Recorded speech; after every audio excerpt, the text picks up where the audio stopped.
Today we'll look at Lesson 1-2 on page 10. It is called Order of Operations. The order of operations are in 4 different steps. Some of you may have learned this differently, but we're going to go over the 4 steps.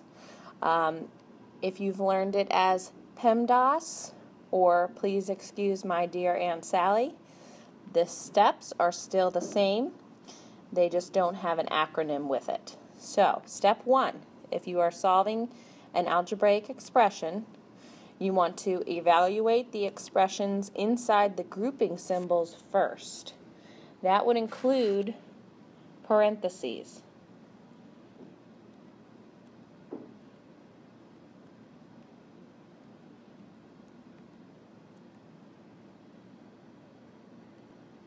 Second, you are going to evaluate all powers. A power has a base and an exponent. For example, 3 would be your base, the 2 would be your exponent. The entire expression is called a power.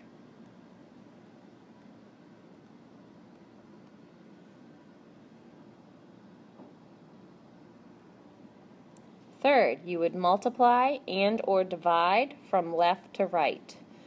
If your expression only has multiplication and division, then you would go from left to right depending on whatever comes first.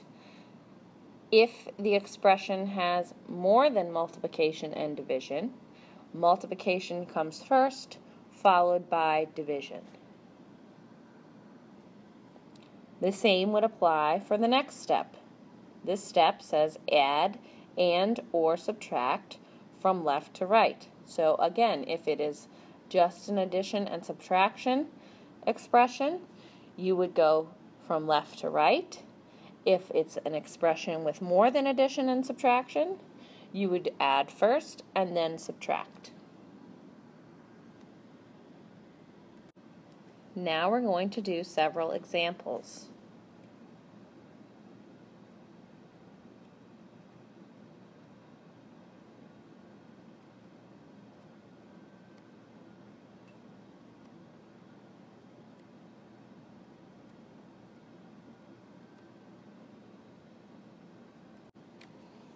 Now let's look at the example. Notice that it has addition,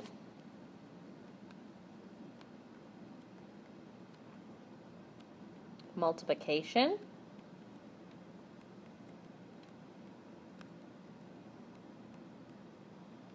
and subtraction.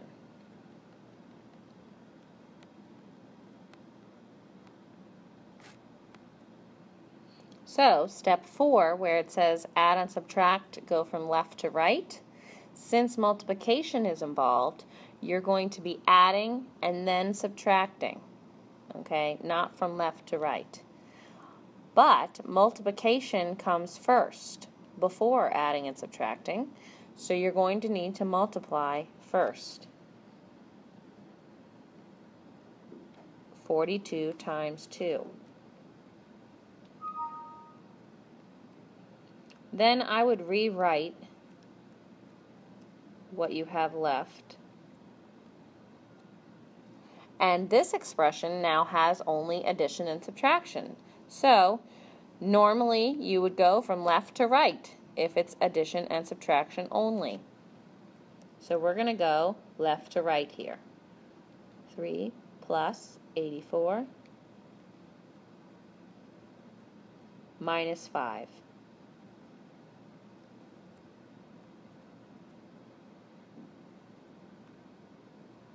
So your answer should be 82. Now let's do another example.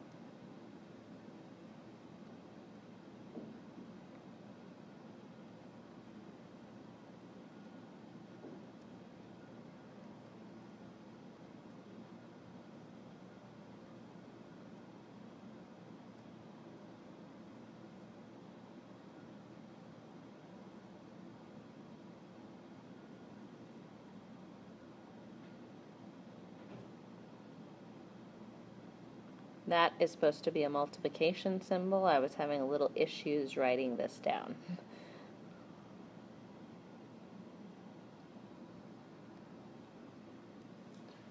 Okay, so what do you think would come first? We have subtraction. We have addition.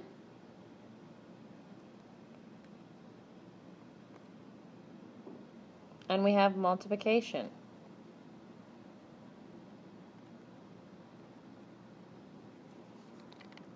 So, since we have multiplication involved, again, we don't have only addition and subtraction, so we're going to multiply first.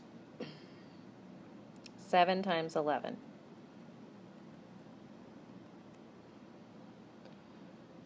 Then we're going to move from left to right.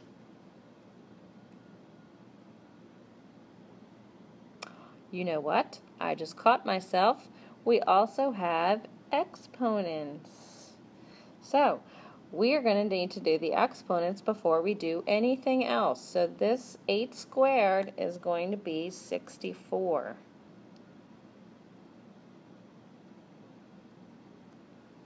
Okay, then you would multiply 7 times 11, then you'd get 77. And I rewrote the bottom example, and this only has addition and subtraction. So we're going to move from left to right, even though subtraction is first. 20 minus 7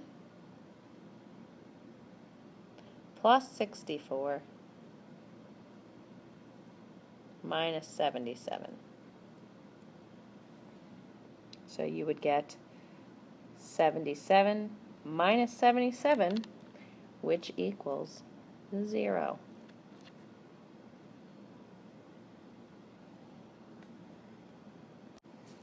Here are 3 examples that I'd like you to try first and then come back and see if you get the same answers as me.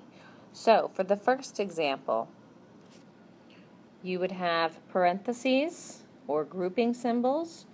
So you'd do 10 minus 8 first. You'd get 2. Then the 2 is next to the 4. So you'd multiply the 2 times the 4. You'd get 8. Then you also have another multiplication part times the 5. So you'd get 8 times 5. And then you'd finally have 40 that replaces all this. And then your final step would be to add 20. So you should get 60. The next example, notice, has what we call brackets. Okay, those are also like parentheses. You would start, if you have more than one set of parentheses, you'd start and go from the inside out. So we'd actually start with 3 minus 2. Okay? Then you would do the power. So 3 minus 2 is 1. 1 squared would be still 1. Then you'd add the 10, because all of this is still inside the brackets. So you're working from the inside out. So you're left with 1 plus 10, which is 11, and that will replace all of the brackets.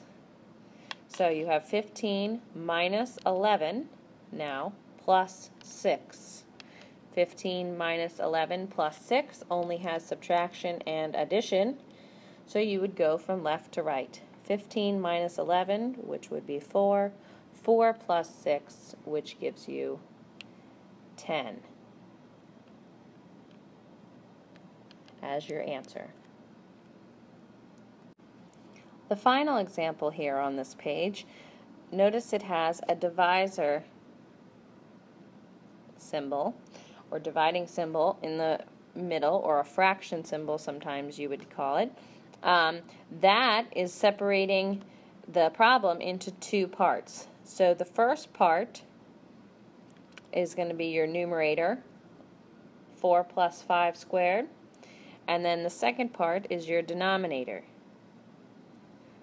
3 times 7 minus 4. So if we start with the numerator, that is going to be parentheses, so 4 plus 5 is 9. Then power, so parentheses, you get 9. 9 squared would be 81. Then you would do the denominator. Again, start with parentheses. 7 minus 4 is 3. 3 next to the 3 without a symbol usually will mean multiplication. So 3 times 3 is 9. Then your final step with these problems with the fraction bar is to divide.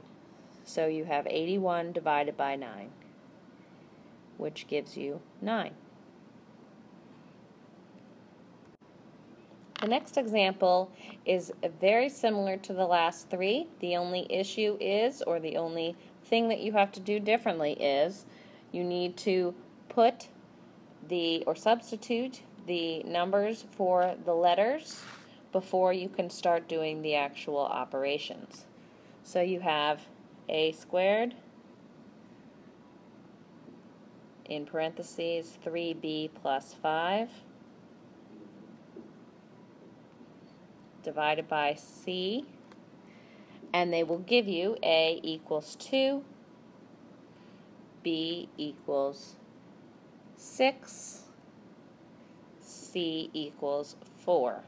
So for the first step, since you have letters, you can't start combining yet until you plug what the letters are into the actual letters. So a is 2, so 2 squared.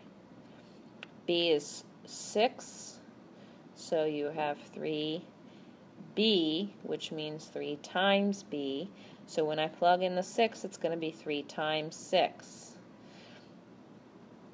plus 5, divided by c. c is 4.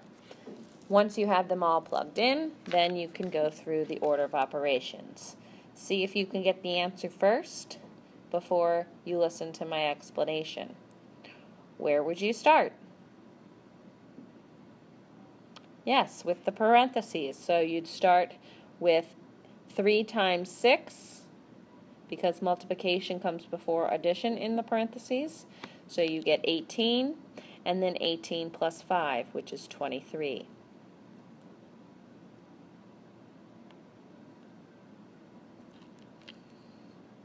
I still have the divide by 4, and I still have the 2 squared. Now, parentheses comes first, then exponents, so I can do 2 squared, which is 4. Notice there's nothing next to the 4 when I rewrite it, and the 23. So if there's nothing next to it and there was parentheses before, that means you're multiplying the 4 times the 23, which gives you 92. 92 divided by 4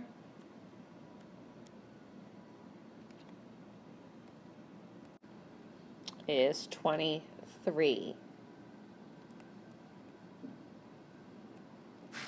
which should be your answer. Okay, one last problem here. According to the California Department of Forestry, an average of 539.2 fires each year are started by burning debris, while campfires are responsible for an average of 129.1 each year. We need to write an algebraic expression that represents the number of fires on average in D years of debris burning and C years of campfires. Then we're going to answer how many fires would there be in 5 years. So, if there are 539.2 fires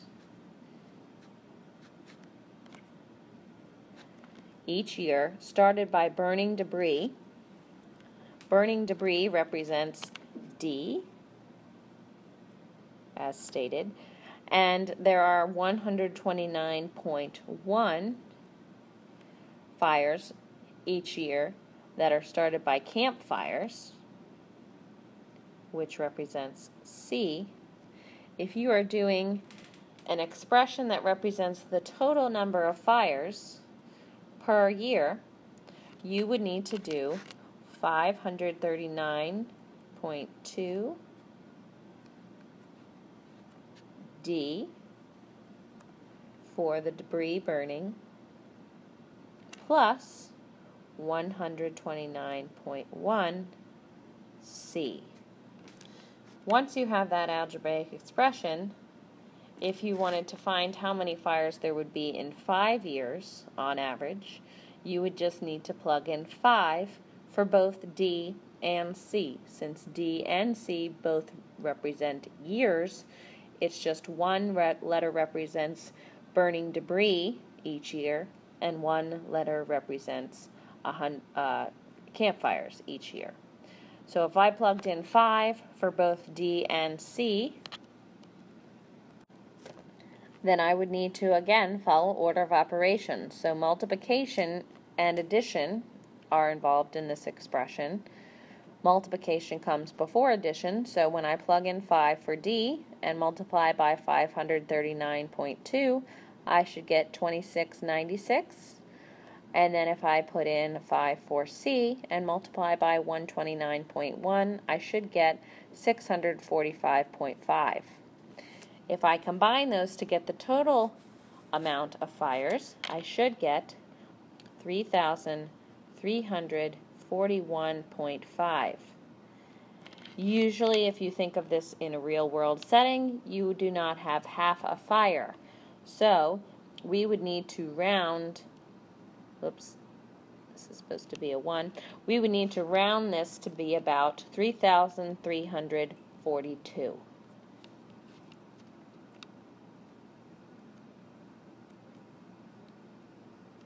Because even if it's half a fire, it still counts as a fire. All right, that will be the end of this lesson.